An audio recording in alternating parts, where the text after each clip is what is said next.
জানো তো আমি এই গরম যবে থেকে পড়েছে তবে থেকে কিন্তু এক পদ বা দু পদ রান্না করি, তার থেকে বেশি কিন্তু করি না। তবে আজ কিন্তু অনেকগুলো পদ রান্না করেছি, তাই ভাবলাম চলো তোমাদের সাথে শেয়ার করি, যেটা স্পেশাল আর কি আজকের রান্না সেটাই শেয়ার করব। কিন্তু সবার প্রথম সকালবেলা উঠে কিন্তু মেয়ের জন্য এক গ্লাস দুধ রেখে দিয়েছিলাম, আর বাকিটা আমি আর বর চা খেয়ে নিয়েছিলাম। আর তারপরে ঘরের সমস্ত কাজকর্ম সেরে নিয়ে রান্নায় লেগে পড়েছি। আগেই তো বললাম আজ প্রায় অনেকগুলো পদ রান্না করব। এখানে হবে শুক্তো, তারপরে হবে মাছের মাথা দিয়ে মুগ ডাল, তার সাথে বেগুন ভাজা, আলু ভাজা, আরও একটা বোধহয় কিছু করেছিলাম, মনে পড়ছে না এই মুহূর্তে, যেহেতু অনেক দিন পরে ভয়েস ওভার দিচ্ছি। তো যাই হোক, আজকে এতগুলো রান্নার মধ্যে তোমাদের সাথে শুক্তোটাই শেয়ার করব। দেখো, সবার প্রথম তো দেখতেই পেলে অনেক রকমের সবজি কেটে ধুয়ে রেখেছিলাম। আর তারপরে কিন্তু সাদা তেলের মধ্যে আগে বড়ি ভেজে নিয়েছিলাম, উচ্ছেগুলো ভেজে নিয়েছিলাম, তারপরে কিন্তু একে একে ডাঁটা, বেগুন এই সমস্ত কিছু ভেজে নিয়েছি। যেহেতু বেগুনটা নরম তাই কিন্তু একদম শুক্তোর শেষেই দেব বেগুনটা।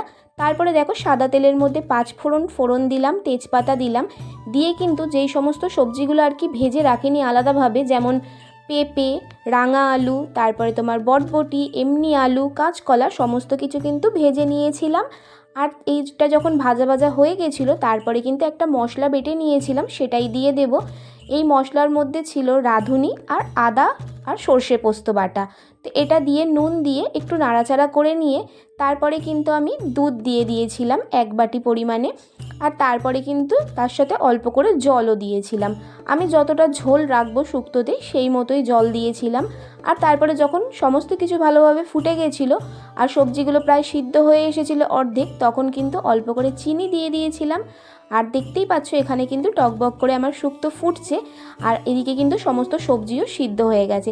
তাই কিন্তু আগে দিয়ে ভেজে রাখা বড়ি, উচ্ছে আর তোমার বেগুন দিয়ে দিলাম। জানো তো শুক্তোতে তো উচ্ছে আর বড়ি লাস্টেই দিতে হয়, সেই জন্য কিন্তু লাস্টে দিলাম। আর বেগুনটা আগে দিইনি, বেগুন আগে দিলে সমস্ত কিন্তু গলে যেত, সেই কারণে লাস্টেই দিলাম। আর এদিকে শুক্তো কিন্তু আমার পুরো রেডি। এখানে একটা শুক্তোর জন্য স্পেশাল মশলা করেছিলাম গুঁড়ো, সেটাই দিয়ে দিলাম, আর সঙ্গে একটু ঘি দিয়ে দিলাম। এবারে কিন্তু একেবারে আমাদের শুক্তো রেডি। দেখতে পুরো অনুষ্ঠান বাড়ির মতন হয়েছে, খেতেও কিন্তু খুবই সুন্দর হয়েছিল।